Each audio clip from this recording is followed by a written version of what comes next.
আজি প্ৰায় 11টা মাহৰ পূৰ্বে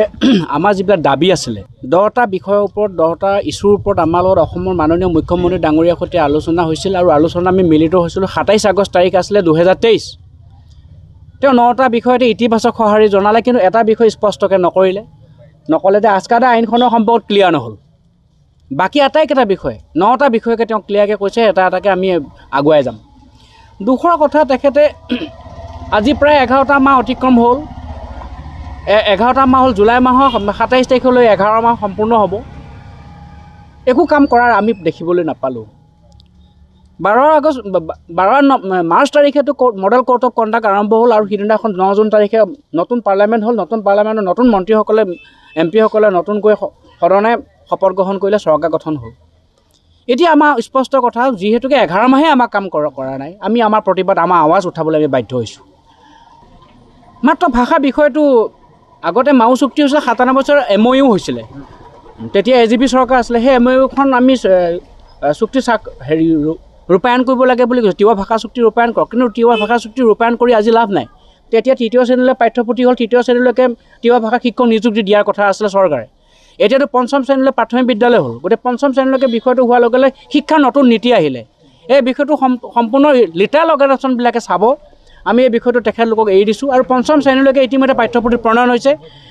সেই বিষয়টো বেলেগ বিষয় আগবাঢ়ি গৈছে বুলি নাভাবোঁ আমি কেইবাটাও বিষয়ক লৈ পেলাই প্ৰেছ মিট পাতিছিলোঁ আৰু কেইবাটাও বিষয়ক লৈ পেলাই আজি কাৰ্যসূচী আৰম্ভ কৰিছোঁ যদিও আমি মুখ্যতঃ 7টা বিষয়হে মেম'ৰেণ্ডামত স্থান দিছোঁ কিন্তু বহু বিষয় জড়িত হৈ পৰিছে আৰু সমস্যাৰ সৃষ্টি হৈ গৈ আছে সমস্যাবোৰ আছে আমাৰ অমীমাংসিতৰ ওপৰত থকা সমস্যাসমূহ আছেই কিন্তু সেই সমস্যাবিলাক এনেকুৱা লেংথেনিং হৈ গৈছে দীঘল হৈ গৈ আছে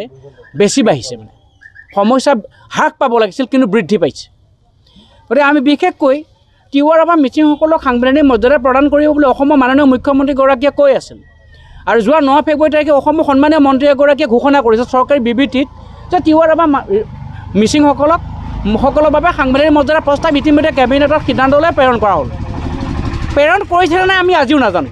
কিন্তু সেই বিষয়টো জনোৱা নাই নেকি আমাক জনোৱা নাই প্ৰেৰণ কৰা বুলি চৰকাৰী বিবৃতিত প্ৰকাশ কিন্তু আমিও আজি স্পষ্ট নহয় আজি তাৰিখলৈ প্ৰেৰণ কৰিছিলে নাই না নিৰ্বাচনী এটা টোপ না নিৰ্বাচনৰ পূৰ্বে জানুৱাৰী ফেব্ৰুৱাৰী মাহত বাজেট অধিৱেশন হৈছে বাজেট অধিৱেশনৰ কথাটো কৈ দিয়া যাওক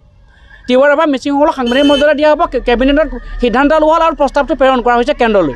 আমি নাজানো আমি জ্ঞাত নহয় কথাটো চৰকাৰী মন্ত্ৰী হিচাপে চৰকাৰী বিবৃতিত প্ৰকাশ আৰু চৰকাৰী মন্ত্ৰী হিচাপে কেবিনেট মন্ত্ৰীয়ে চৰকাৰী এটা বিবৃতি দিয়াৰ পিছত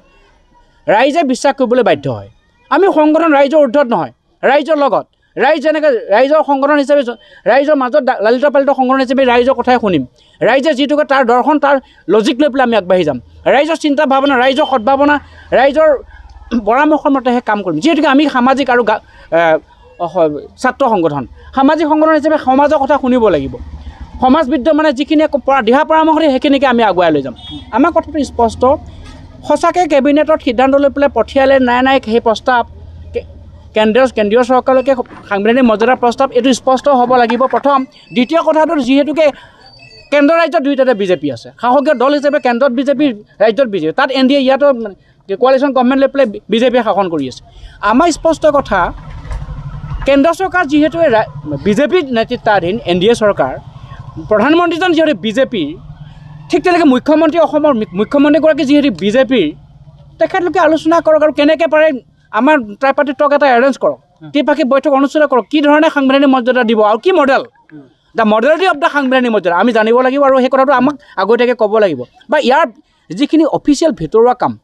সংগঠন সম্পৰ্কীয় সংগঠনৰ লগত পাতিবলগীয়া কথা বতৰাবিলাক আমাৰ লগত পাতি লওক কি পৰ্যায়ত আছে আমাৰ ষ্ট্ৰাকচাৰ অফ দ্য কাউন্সিল এই কথাখিনিও পাতক বহু গাঁৱক তিৱা স্বায়ত্ত পৰিষদে 2005 নটিফিকেশ্যন নোসোমালে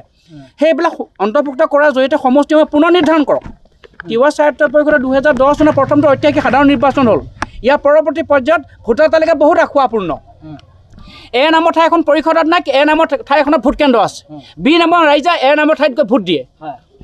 সেইটো আখুৱা এই কথাবিলাক স্পষ্ট কৰক যিসমূহ গাঁও তিৱা স্বায়ত্তৰ পৰা অন্তৰ্ভুক্ত হোৱা নাই এই গাঁওসমূহ অন্তৰ্ভুক্ত কৰি তিৱা স্বায়ত্তৰ পৰা সমষ্টিসমূহ পুনৰ্গঠন কৰক পুনৰ নিৰ্ধাৰণ গাঁও তিৱা স্বায়ত্তৰ পৰা অন্তৰ্ভুক্ত হোৱাৰ পিছত যিসমূহ সমষ্টি জনজাতিৰ বাবে সংৰক্ষিত হৈ আছিল অপেন পুৰুষ মহিলা উভয়ে প্ৰতিদ্বন্দ্বিতা কৰিব পাৰে তিৱা স্বায়ত্তৰ পৰিষদত সেই সমষ্টিসমূহ জনজাতি মহিলাৰ বাবে সংৰক্ষিত হ'ব এই কথাটো কিন্তু আমি ভুল কৰাটো উচিত নহয় আৰু সাহসীয় চৰকাৰেও এই কথাটোত পৰিষদখন বিজেপি নেতৃত্বাধীন হ'ল কাৰণে যে তেওঁলোকৰ নিজৰ দলীয় নিজৰ চৰকাৰ নিজৰ কাম এই কথাটোত আমি হাত খাবতি বহি নাথাকোঁ আমি মাত মাতিম আমি প্ৰতিবাদ কৰিম তিৱা স্বায়ত্ত পৰিষদৰ যিসমূহ হ'ব অনুসূচিত জনজাতি মুকলি ST অপেন চিট সেইবোৰ মহিলাৰ বাবে সংৰক্ষিত হ'ব ST কাৰণ 13টা চিট মহিলাৰ বাবে সংৰক্ষণ হ'ব 6টা চিট মুকলি জাতি ধৰ্ম বৰ্ণ নিৰ্বিশেষে সকলো ধৰ্মাৱলম্বী লোকে তাত অংশগ্ৰহণ কৰিব যদি ভোটাৰ হয় ইলেক্টৰ হয় তিৱা স্বায়ত্ত পৰিষদত গতিকে আমি আশা কৰোঁ তিৱা স্বায়ত্ত পৰিষদত যিসমূহ গাঁও নতুনকৈ সোমাব সমষ্টি পুনৰ নিৰ্ধাৰণ কৰক পুনৰ গঠন কৰক আৰু যি সমষ্টিত ST মুকলি হৈ আছিলে ST মুকলি সমষ্টিসমূহ ST মহিলাৰ বাবে সংৰক্ষণ কৰক 13টা আসন যিহেতুকে মহিলাৰ বাবে সংৰক্ষণ হ'ব আৰু সমষ্টিসমূহ ৰদ বদল কৰক কোনোবা ব্যক্তিৰ স্বাৰ্থৰ বাবে দলীয় কৰ্মী দলীয় নেতা ব্যক্তিৰ স্বাৰ্থৰ বাবে কোনোবা সমষ্টি সংৰক্ষণ কৰি ৰাখিব এইটো আমি সহজতে মানি লওঁ পিছৰ কাৰ্যসূচী কি গ্ৰহণ কৰিব আপোনালোকে আমি ইয়াত পিছৰ কাৰ্যসূচী হিচাপে ইতিমধ্যে আমি 3টা কাৰ্যসূচী এটা চিৰিজ ঘোষণা কৰিছোঁ এটা চিৰিজ অফ প্ৰগ্ৰাম ইয়াৰ দ্বিতীয়টো কাৰ্যসূচী 9 তাৰিখে বিশ্ব খিলঞ্জীয়া দিৱস ভূমিপুত্ৰ দিৱস আছে ভূমিপুত্ৰ দিৱসৰ দিনাখন আমি ভূমিপুত্ৰ হিচাপে বিশ্বৰ আমিও অসমৰ ভাৰতবৰ্ষৰ মানচিত্ৰত আমি তিৱা জনগোষ্ঠীটো এটা আমি যে ভূমিপুত্ৰ হয় খিলঞ্জীয়া হয় indigenous local of this locality local of this land আমি যে হয় এই কথাটো আমি ক'ব বিচাৰিছোঁ পৃথিৱীবাসী মানুহক ক'ব বিচাৰিছোঁ অসম বুলি ভাৰত বুলি নহয় পৃথিৱীৰ আন্তৰ্জাতিক খিলঞ্জীয়া দিৱসত ভূমিপুত্ৰ দিৱসত যে আমি ভূমিপুত্ৰ হিচাপে খিলঞ্জীয়া হিচাপে আমি যে লাঞ্ছিত বঞ্চিত প্ৰতাৰিত আমাৰ সমস্যাবিলাক যে সমাধান নকৰে শাসকীয় চৰকাৰে সংসদীয় গণতান্ত্ৰিক ব্যৱস্থাৰ মাজেৰে এই কথাখিনি আমি প্ৰতিমান কৰিম কলা বেজ পৰিধান কৰিম আমাৰ দুখ আছে বহুত আমি আমাৰ প্ৰব্লেমছ গ্ৰিভান্সেছ আমি এই কথাখিনি আমি প্ৰকাশ কৰিম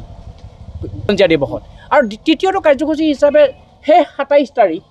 27 তাৰিখে মুখ্যমন্ত্ৰী ডাঙৰীয়াই আগষ্ট 27 তাৰিখে আমাৰ লগত আলোচনাত মিলিত হৈছিল 27 তাৰিখটো যিহেতুকে তেওঁ আমাক ফাঁকি দিলে প্ৰতাৰণা কৰিলে বঞ্চনা কৰিলে মিছা কথা ক'লে মিথ্যাচাৰ আশ্ৰয় ল'লে সেই তাৰিখটোক আমি প্ৰতাৰণাৰ দিন হিচাপে ঘোষণা কৰিছোঁ প্ৰতাৰণাৰ দিন হিচাপে গণ্য কৰিছোঁ সিদিনাখন আমি আমাৰ প্ৰতিবাদ সাব্যস্ত কৰিম